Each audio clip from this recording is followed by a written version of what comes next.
חברת הולנדיה פיתחה ומייצרת כל השנים מיטות נוער. החידוש האחרון והכי מרענן באמת זה מיטת ה-MP, שהיא עונה על הצרכים של הנוער שרוצה את המרכז של החיים שלו במיטה, שזה אומר חיבור של האייפון או כל הגלקסי וכל הדור השלישי והאנדרואידים למיטה, שומע את מה שהוא רוצה, בוחר את הצבעים.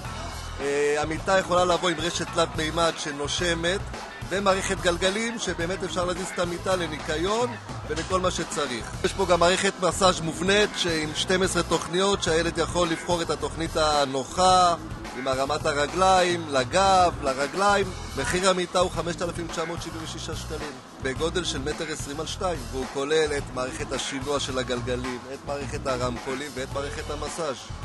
אפשר לקבל אותה גם בגודל של 1.40 על 2, שזה הרבה יותר רחב. חברת המנח מציגה השנה מיטה וחצי שמותאמת לבני הנוער, מיטה בשם גלי. למעשה היא מותאמת לבני הנוער שחיים ונושמים טכנולוגיה.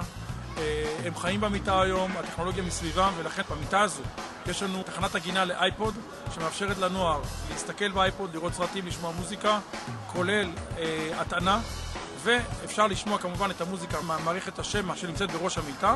למיטה יש גם עיצוב חדשני שמאופיין במערכת לדים של תאורה במגוון של צבעים. הנער יכול לבחור באמצעות שלט נפרד את הגוונים של התאורה הזאת ואת אופן המחזירות שלהם לפי מה שהוא בוחר בעצמו בכל יום ובכל רגע נתון. מחיר של מיטה וחצי גלי הוא 8,990, ואני רוצה גם לציין שאנחנו, למרות ששמענו פה על החדשנות, גם הקפדנו שהכל יהיה כאן מחומרים טבעיים. יש פה לטקס טבעי, משי, והבד ג'ינס הוא בד שעשוי כולו מחומרים טבעיים.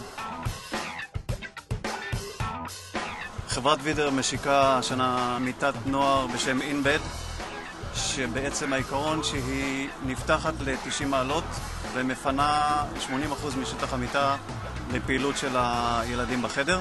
מגיעה בכמה אופציות, אחד עם ספסל ישיבה, עם תוספת מגירות, או עם מיטה נוספת עם 3 פופים שמתפרקים וניתן לארח 10 ילדים במקומות ישיבה. ניתן גם לבחור את סוג המזרן, או מזרן קפיצים או מזרן ללא קפיצים. המחיר הבסיסי של המיטה הוא 4,700. ניתן להוסיף אביזרים שונים כספסל ישיבה, מגירות, מיטה נוספת שמתפרקת לפופים. המצב היקר ביותר הוא 6,900. המיטה השנייה נקראת קינדר. זה מיטה שנערמת ללא הגבלה בעצם. העניין פה זה למשפחות עם מספר ילדים יחסית רב בחדר. בעצם מ-2, 3, 4 ו-5, 6 ילדים יכולים לישון בחדר אחד. פשוט בערב אנחנו פורסים את המיטות בחדר, בבוקר עורמים אותם והם תופסים רק מקום של מיטה אחת. ושוב, גם פה ניתן לבחור את הצבעים השונים של העץ והבדים. מחיר המיטה יחידה אחת הוא 1,600.